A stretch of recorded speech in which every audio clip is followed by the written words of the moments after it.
Hi hello welcome back to my channel Salma SD happy home. జలుబు వల్ల నోరేం బాగలేదండి. కారంగా అన్నం తినాలనిపించింది. కూరలు అవన్నీ మామూలే కదా, అందుకని పచ్చిపులుసు గుర్తొచ్చింది అనమాట. అందుకని పచ్చిపులుసు రెసిపీ చేస్తున్నాను ఈరోజు. అది కూడా తెలియని వాళ్ళు కొంతమంది ఉన్నారు, నేను చూసున్నాను ఎలా చేయాలో తెలియని వాళ్ళని. అందుకని ఒకరికైనా యూజ్ అవుతుంది కదా అన్నట్టుగా ఈ వీడియో రికార్డ్ చేశాను అనమాట.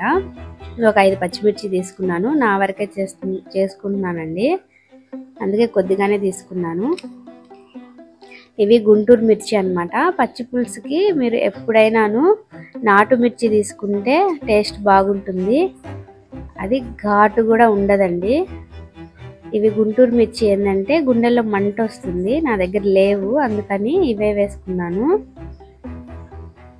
దోరగా వేయించేసుకుందామండి ఎండుమిర్చి. అందులో విత్తనాలు అన్నీ మాడిపోయాయి కదా, నేను అవి పడేస్తాను. మామూలు కూడా విత్తనాలు అన్ని వేయను, ఎందుకంటే అందులోని కారం ఉంటుంది కాబట్టి, ఎక్కువ కారం అవే కాబట్టి. అవి తీసేసి పక్కన పెట్టేసుకుందాము.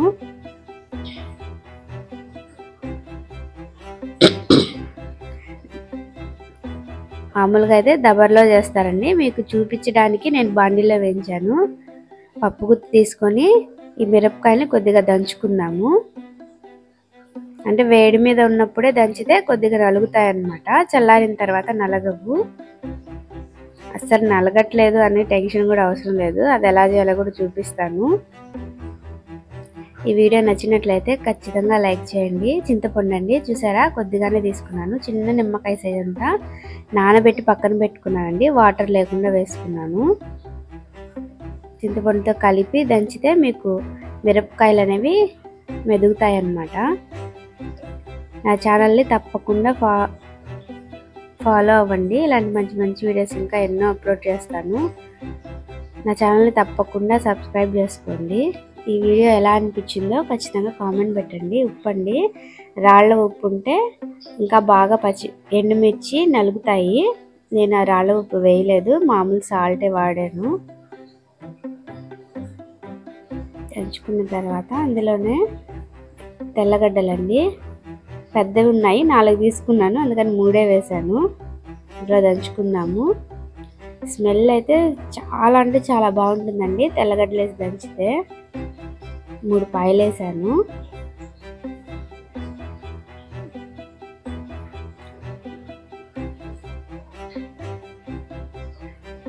దంచుకుందాము, తొందరగా అయిపోతుందండి, ఈజీయే, అంత కష్టమేం కాదు. ఇందులో కొద్దిగా వాటర్ పోసి ఒక 5-10 నిమిషాలు పక్కన పెట్టేద్దాము.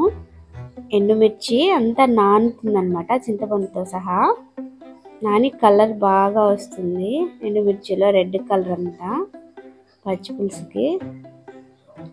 ఒక 5-10 నిమిషాలు పక్కన పెట్టేద్దాము.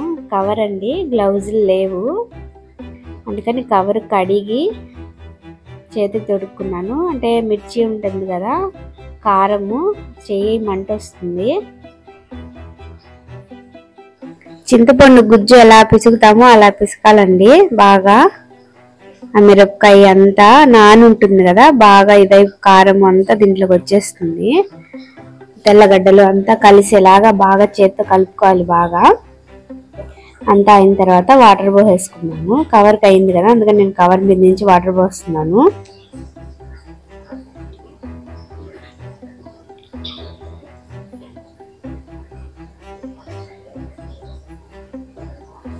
ఈ రెసిపీ మీకు నచ్చినట్లయితే ఖచ్చితంగా లైక్ చేయండి, నా ఛానల్ని ఫాలో అవ్వండి.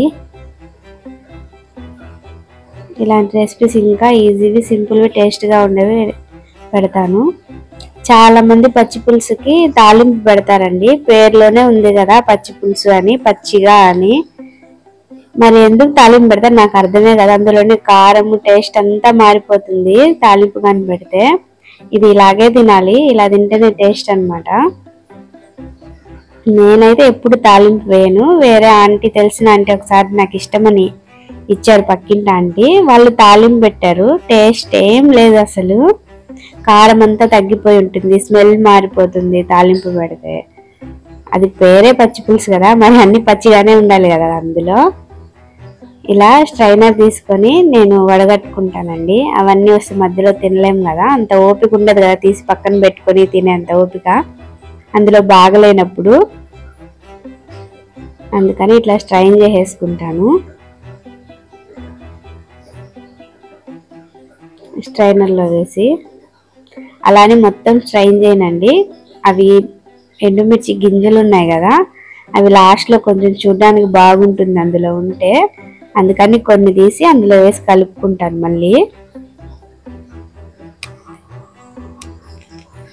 నా ఛానల్ని తప్పకుండా సబ్స్క్రైబ్ చేసుకోండి. చూసారా, అవి చూడడానికి బాగుంటుంది పచ్చి పులుసులో ఉంటే, కనిపిస్తూ ఉంటే, అందుకని కొన్ని తీసి దాంట్లో మళ్ళీ కలుపుతాను నేను.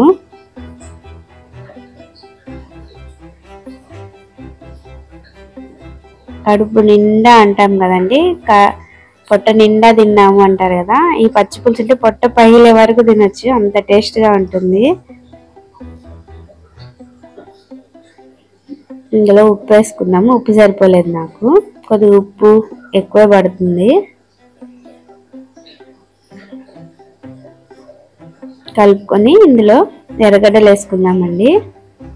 ఎర్రగడ్డలు ఎప్పుడైనా కానీ కొంచెం వైట్గా ఉంటాయి కదా, ఇలాగా అవే తీసుకోండి. ఎందుకంటే వైట్గా ఉన్నవి కొంచెం స్వీట్నెస్ ఉంటాయి అన్నమాట, పచ్చి పులుసులో బాగుంటాయి. అదే ఎర్రగా ఉన్న ఎర్రగడ్డ కానీ తీసుకున్నారంటే అది కారం ఎక్కువగా ఉంటుంది.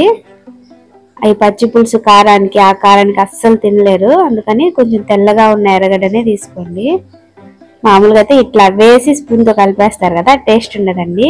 చేత్తో పిసకాలి, అవన్నీ విడిగా అయ్యేలాగా కలుపుకోవాలి. ఇప్పుడు ఎందుకు చేయబెట్టాను అనుకుంటున్నారా? ఇది 2 నిమిషాలే, 1 నిమిషమే అండి. గబగబా కలిపేస్తాను, చేయగడిగేసుకుంటాను. అందుకని అనమాట. డైరెక్ట్ మిరపకాయలు ఉన్నప్పుడు చేయబడితే ఇంకా కారం ఎక్కువ ఉంటుంది, మంట చెయ్యి. చూసారా, తాటాకు చేప అందులో కాంబినేషన్. ఇది లేకపోతే అస్సలు అన్నం తినలేము. పచ్చి పులుసులోకి తాటాకు చేప కంపల్సరీ ఉండాల్సిందే.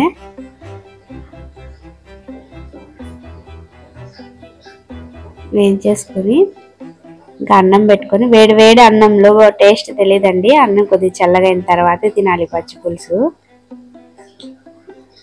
ఈ వీడియో మీకు నచ్చితే ఖచ్చితంగా లైక్ చేయండి, నా ఛానల్ సబ్స్క్రైబ్ చేసుకోండి. ఈ వీడియో మీకు ఎలా అనిపించిందో కామెంట్ పెట్టండి. Thank you.